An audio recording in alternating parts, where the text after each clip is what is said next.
excel at their studies. And I'm just like, but what if she has? But she can still do both. Yeah, Like, she can do both. Like, what if she wants to do something else or like, pursue a hobby? yeah. And then he's like, yeah, she can do whatever as long as she's at home, and not out and, like distracted from the kids' education. And it's just like, as much as we feel like we're progressing and developing, there are still like, you have these conversations and you realize like we are still like, there's still so much to be done. Exactly. Yeah, my thing is like, while you're talking about that story, imagine like the potential that you might have, the passions that you want to pursue. Like, that's the sad part. Like, Yeah. that didn't sink in until right now, Yeah. And like, with the way my family is, like my family, there was just generally this like sense of feminism throughout everything. Just seeing my mom work growing up, and like different family members, like their moms wouldn't work due to, Okay. like, I don't know, being from the countryside or something. Like, it just Yeah. wasn't the same. So, I don't know, I just always had that in my mind that, like, people grow up differently and there's just not the same sense of progression between not even, like, countries, but, like, Yeah. family members, Exactly, that's true. And like, it's just so many things that need to change mindsets. I feel like a lot more does, but right now only mindsets come to my mind. Yeah, and, like, a big part of it's culture, Culture, yeah. Like, 100%. yeah, which is unfortunate, but, like, one step at a time. And Ideally, 10 steps at a time. But, like, we will Ideally, get there. yes. Ideally. But of course, stories like this just add that bit of inspiration to our days and make us feel like if we want it, go out and get it and fight for it, and we might just make it like Mozah. We'll move on to our next story now. Dubai residents are handing out free umbrellas to bus users to beat the summer heat. Now, summers in Dubai can be super rough. The scorching sun, the lack of natural or synthetic shade, hot winds, sandstorms, I mean, it goes on. But Dubai's thoughtful residents always look at predicaments as opportunities to help out and spread generosity. And the staff of a Dubai plumbing company called Tool Boys, setting up a box of free umbrellas at a bus stop in Dubai International City to help public transport commuters beat the heat, is, it just goes on to prove that. So basically what happened is brollies are being offered to commuters whilst they waited out for their bus, and users are being requested to return them. Like, if they are using the umbrellas to wait, like, they have to return them back to the box before boarding the bus. So the kind folks at Tool Boys started this initiative on Saturday, May 28th, and have since then received tons of praises and appreciations for their thoughtful gestures towards the community. The company's Facebook post goes on to express that they will be conducting the same initiative in different parts of the city as well. So we shared this story on our Instagram, and the comments are just loving the story. They're just like, that is so sweet. I mean, people think, oh, there's no shade, there's nowhere to stand. And these individuals, they're like, what can we do about it? This was a very quick and easy fix. Yeah, exactly. Umbrellas while you wait, and it's just like, whether it's raining, whether it's a sandstorm, like whatever it is, it's like nice shade for you. And they have like a good number of umbrellas, not like 3 or 4 that you fight over. Protects your skin, avoids like sun exposure. Yeah. But that's true, like it's literally these like minuscule acts of kindness that go a long way. I didn't even like, my thing when I first moved here, I wouldn't walk to the metro because this isn't like Europe or London or whatever where you can just walk places, So that was I didn't want to sweat. And it's so hot. It's unbelievably hot. So it was never something that, if I had an umbrella, different story. But then I also... Really? Let's get you an umbrella and see you walk into the metro No, station. I'm fine now. I have a car. Alhamdulillah. But like, it's hot, Yeah. It's such a hot country, and like this is something that, so if you got the umbrella, you will always remember that there was always this initiative that like helped you out and made your day just that much easier. Yeah, and I was seeing the comments and someone's just like, I wish I had this when I was a kid in school, like waiting for the bus. Yeah. And it's the person's like, it was always so hot in the morning and uncomfortable, and then you get in the bus and you're just like, your eyes are hurting from just blocking the sunlight. And this is just, it's just so sweet, honestly. Like even the comments, like people sharing their experience of waiting out, and initiative was there? Because there are shady bus stops across Dubai, but some areas don't because we have so many bus stops. Yeah. So a lot of areas don't have. It's just like a sign, and then you stand beside it to wait for the bus. Oh, I know what you mean. Like you don't have the whole like sitting situation Yeah, and all exactly. that. Yeah. There are some air-conditioned bus stops. Yeah. Oh, that's cool. Many parts, yeah, like on Sheikh Zayed Road, Nada, and all those areas. But I think like the smaller, like within the alleys and stuff, you Yeah. don't have the proper air-conditioned bus stop. So this just makes it that much more bearable. Yeah, it's literally proof that a little goes a long way. Exactly. Speaking of, so a Dubai-based startup is encouraging citizens to start composting. So Waste Labs aims to utilize every piece of food waste to create an opportunity for literally every piece of food scrap to becoming a solution rather than a burden on our society and our environment. Their goal is to put an end to food waste through their initiative, an interactive digital platform that encourages users to, in the most simple way, to customize their solutions to food waste and rewarding users as a form of encouragement. It's amazing. Now their solutions are super convenient for households and businesses such as hotels and restaurants, and simplify the collection and separation of food scraps and leftovers from the kitchen, and composting or repurposing. The application is pretty simple to use. The food waste collected from you will be sorted at source and disposed to create healthy compost and other byproducts that benefit our local soil, local farms, local food, and local jobs with that one simple step. And I mean, what a brilliant initiative. As we go green, as we know the UAE and Dubai is looking forward to becoming more sustainable, introducing green projects, greenifications and all of that. This is just, individuals' initiative and her, just supporting the UAE in its move. Yeah, like we see a lot of companies being aware of their corporate social responsibility, and especially in Dubai, they're doing everything they can. Like Dubai Waters, for example, is 100% green energy, and we also have a responsibility that other people don't necessarily consider. Like, yeah, you can like recycle plastic and start using non-plastic like Tupperware and stuff like that, but composting is a very interesting way to just use things in your house in another way. Because like recycling, you send the bottles away. With like using Tupperware, that's going to be with you forever. But you don't consider the things that you have that you throw out that can be used in your house anyway. That's Composting so is something I want to get into. And now that you say it, that sounds so interesting. Like I would want to as well. Yeah, like, and realistically, don't eat everything that you have. You know, at times there are pieces of waste. But my question is, where do the worms come from, by the way? Because I was thinking about this. I was going to start composting, and then I said, okay, I'm going to have to do it on my balcony. Obviously, I'm going to get the whole box in the soil. But where did the worms come from? I mean, some things are just better left with imagination, no, I feel. Do you like buy a box of worms? We'll ask her. I'd like her to come on the show, to be honest. Oh, that would be interesting, just to find out about the worms. Yeah. I mean, honestly, now that you ask, it's like, are they just created in the soil? I have no idea. Do they come from? Wow, we need to get on this. It's quite a mystery for us, maybe not for you. Don't judge.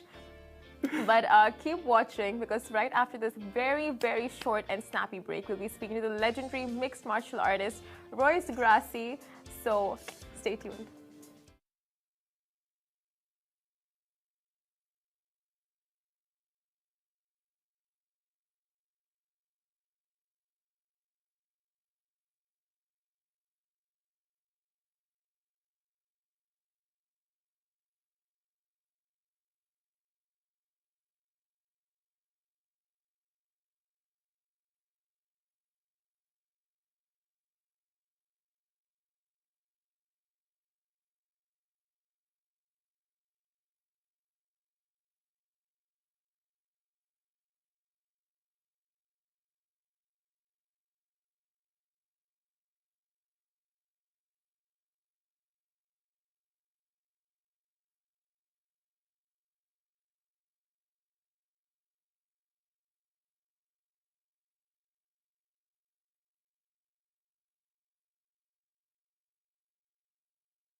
Hello and welcome back to Love in Dubai show. And right now we are joined by one of the most influential figures in the history of mixed martial arts. He's a retired professional mixed martial artist, and we are so happy to have you on the show. Welcome. Thank you. It's my pleasure. Thank you so much for being here. So, for people that might not necessarily know about you, can you just give us a brief about your career and what you've done? Because there's been so many accomplishments, and we don't know where to start.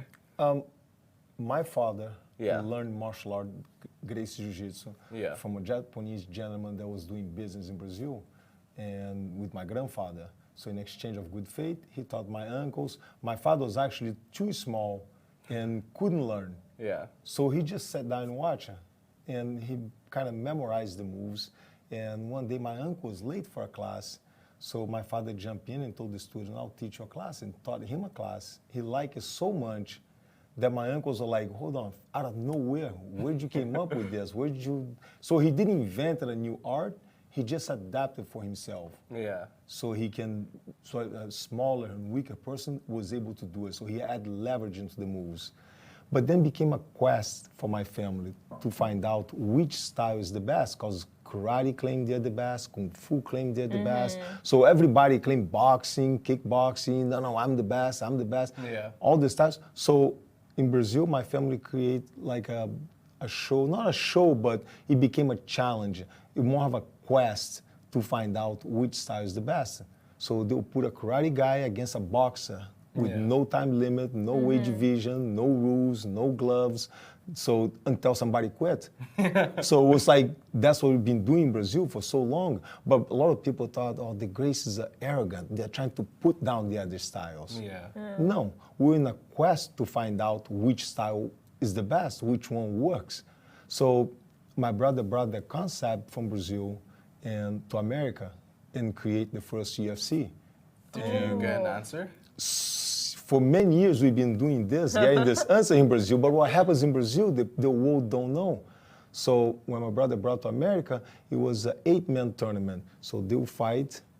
On the same day, you have to fight 3 fights in one night with no gloves, no time limits, my no weight God. division. So not like you see today that it's one single fight. Back then it was 3 fights in one night. On the second UFC, it was actually a 16-man tournament. It was 4 fights in one night with no gloves, no time limit, no weight division, no rules. So until somebody quit. Okay. And there was a sumo wrestler, a karate, a boxer, a kickboxer, one representative of each style. Okay. And when I went in and I fought, I subdue everybody without hurting them. Because jiu-jitsu, we don't rely on strength, don't rely on power. It's technique. And you don't have to hurt your opponent. That's the beauty. So here I am, dominating guys. They're boxing champions and karate champions without hurting them. And the fight finishes like, wait, What just I didn't get happened? hurt. And he wins. It's like, how can that be possible? So Royce Gracie, now, is that your real name or fighter name or what? No, that's a real Real name. name? Do you have a Yes. fighter name? No. No. It's my name, it's my But I fighting feel like name. that name itself holds a lot of weight. Royce Gracie. Yes. When they welcome you into the ring. Oh yeah, that's exactly how they announce. So you're telling me in your art, like your technique, you don't hurt, so how exactly is the other opponent defeated? That's the difference in between Gracie Jiu-Jitsu and karate, for instance. A karate guy or a boxer, he have to hit you, so that he will hurt you. Yeah. I don't have to hit you because we don't punch people. We subdue them. How? I'll get in a clinch. Imagine 2 boxers fighting, okay? When one is losing, what does he do? He gets in a clinch. He hang on to the other person. So the referee comes over and separates them. Well, if there's no rules, and I get in a clinch with him, and I hang on to him, and then I'll take him to the ground. Now he doesn't know what to do. So I'll dominate him, and I'll apply a submission that he'll tap, he'll quit. If he doesn't, I'll just put him to sleep. That's it for him. No more. Good night. Nice knowing you. Very casual. Put him to sleep forever. We'll probably need the sleep after what just happened, you know? But it's a much more humane way than instead breaking people's face and cutting them up and. Oh yeah, for sure. You've also Definitely. taken part in one of the longest fights ever, 90 minutes, right? What was that like? Most boring fight ever. 90 minutes? The crowd fell asleep, woke up, and we're still fighting. Why did it take so long? I'm so confused. But how's it boring? It was a 6 rounds of 15-minute rounds with about, I think it's 2-minute rest in between each round. So today they do 3 rounds of 5 minutes, and that's it. Back then, that was in Japan. It was 6 rounds of 15 minutes. So the crowd, I'm telling you, the crowd fell asleep, woke up. It's like, my God, this guy's still fighting. Oh, we're still here? Did you see the crowd like dozing off and like, guys, did you pause? We're fighting the entire time. You're fighting the whole time? We're fighting the entire time, yes. For 90 minutes. And I fought a guy once that was 6'8", 490 pounds. 490 pounds is 2 of me. His shoulders like 2 of my Whoa. size. Like, And how did that end up? I finished him in less than 3 minutes. Insane. Okay, you know what? Before we move on to the questions, we need to learn a few of these techniques. I have a lot of people I want to, what's the word? Annihilate. Submission, use a submission. Can you go around the office later and just like show us how to Annihilate people? Not annihilate, headlock? obviously. Like, Hey, we used to fight for free in Brazil. Now we get paid. I love it. on a career change? Are you asking us to pay you to show us? Are you implying? No, I can teach a class. Not a problem. Okay. I think you. I thought you wanted me to choke somebody back there. No. Oh yeah, for sure. You know But I what? I'm think going to keep your number. Might come in use. anything you should pay them after the tragedy that you've just put them But through. it'll be, like I said, jiu-jitsu is very humane. You just subdue the opponent. You don't hurt them. You don't cut Subdue, them yes. up. You don't cut them up. Yes. So. So what is one technique? I see on TV, like if you press a pressure point on the neck, it's a way to subdue them and they just fall, it's like pass out. There's chokes. Yes. Chokes? There's many different chokes that you can do. Can you show us one? I volunteer as tribute. I prefer not to teach on TV. No. If they come to me Okay. and take my class, I was teaching a class yesterday. Mm-hmm. I have one of my black belts that teach over here, Hoist Grace Dubai Academy. So they teach over here, he That's teaches where over to here. find them. If they want to come in and take a class, yes.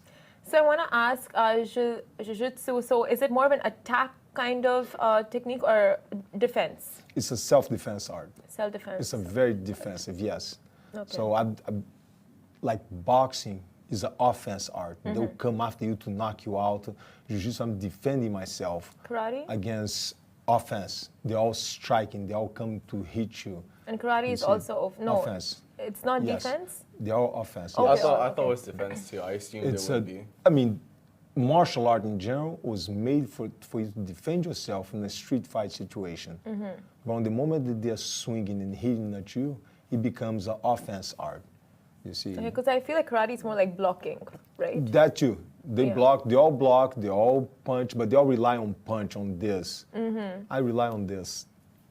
That's the difference. Nice. You don't have to be big, you don't have to be fast, you don't have to be strong. How did you get into it? So obviously, like you were telling us about your family, how they got started.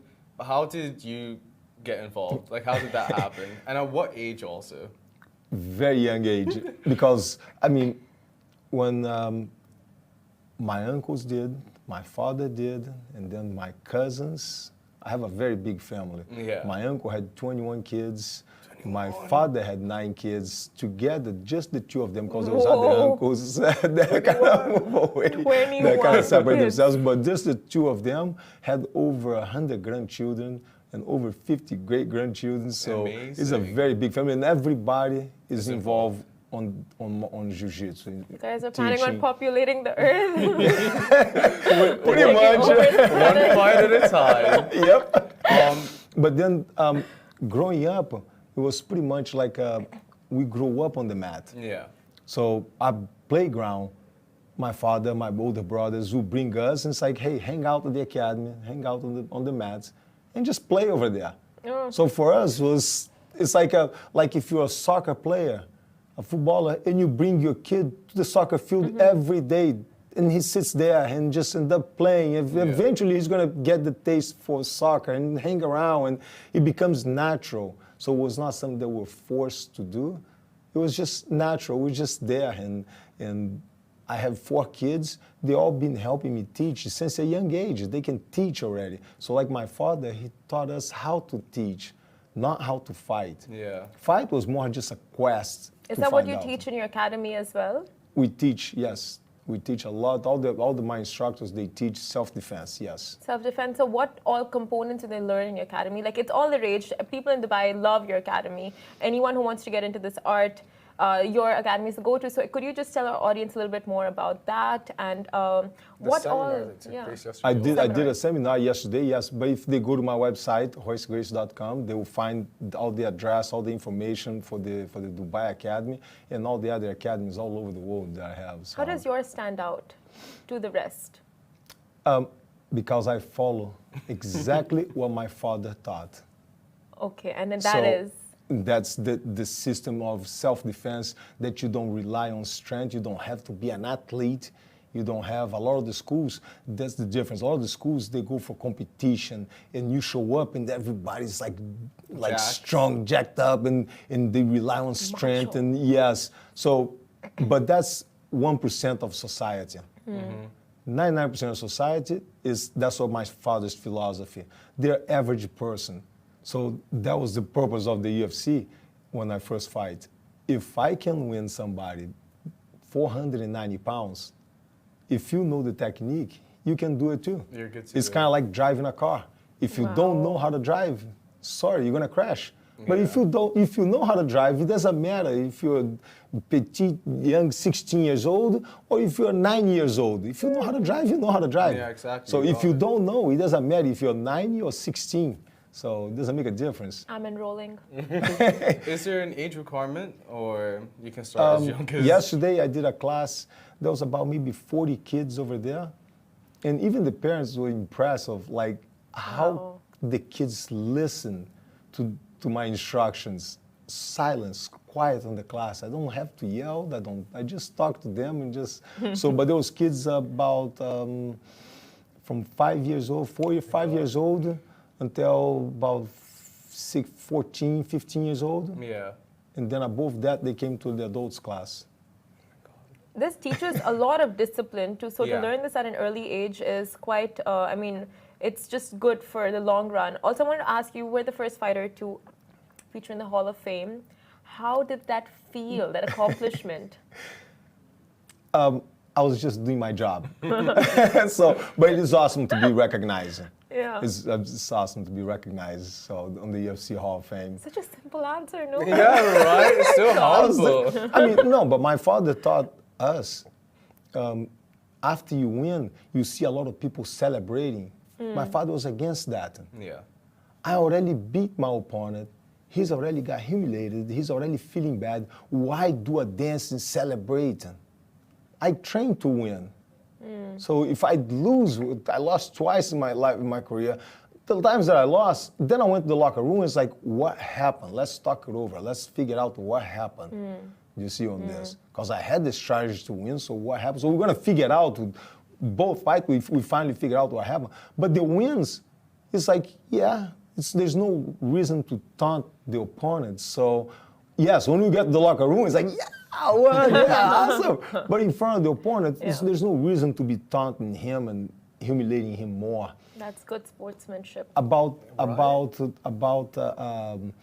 discipline, yes, but all the sports pretty much give the kids discipline. If you bring your kid to a soccer game, and he doesn't have his cleats, he doesn't have his shoes, the right shoe, or doesn't have the uniform, he's not gonna play. Yeah. So you teach the kids from a young age on, hey, I gotta get my uniform, I gotta get my clothes, I gotta show up on time. And if the parents bring them late, the coaches are gonna punish the kids or sometimes don't let the kid play. So the kid's gonna be on top of the parents. Hey, we gotta go. We're gonna be. I can't be late because I'm Yeah. punished. So it teach them discipline in general. Jiu-Jitsu, not just teach the discipline, but give them. The discipline, but it gives them confidence Okay.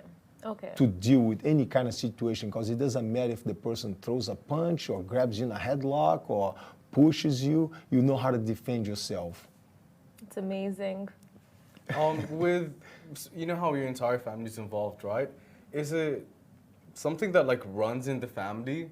You know how there's like even basketball players and then their kids end up being basketball players, and obviously height's a big component in that, or just general sports. Do you think it's something that you can learn or something that is literally in your blood? Both. Being a Gracie, it can be a curse, it can be a blessing. So we come from a fighting family. So if you don't know the art, the question will come up. That's what I tell my kids. The question will come up to you one day. Hey, you're Royce Gracie's son. Can you fight? No. It was like, it would be a curse.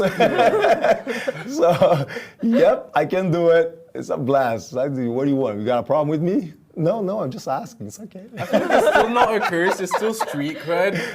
Do you know about my family? Yeah, do a message me. It's like if he can't beat him up, like I'll call my dad. Or my cousin, I have or my people brother. behind me. There's 100 cousins. Yeah, literally. Just ring up one Yeah. number and that's it. Yep. Or the family group chat. Hey, Well, I got a problem over here, cuz. It happens quite a bit. Oh really? They call you They down always to call beat me people up, up. yes. We got a problem. It's like, okay, I'll go talk to him. Hold Oh, you'll on. talk to him. 5 minutes and I'll be there. I guess with you just need to just speak to the person and that's it, right? That itself intimidates them. Pretty much. Actually, I never had a fight on the street. Oh, So doesn't mean that I'll walk away from one. crack your knuckle. I don't drink, don't smoke, don't have any vice, don't really go out partying. I live a Yeah. full professional athlete's life. So it's like getting an argument is I'll give them a chance. Hey, not that who you know who I am, even Yeah. before. I'll give them a chance, and they know by the way you talk that, oh man, this guy got so much confidence. Something's not right. Something's like, I better leave him alone. It's like, Have you had students where you just knew they were not up for it? Like, what are those things that I don't know make someone not capable of this art? Like, is it not being Okay. disciplined or? I don't believe in good student or bad student. Okay. I believe in good teachers and bad teachers. Okay. So if you don't learn, it's the instructor's fault. Wow, I take the responsibility.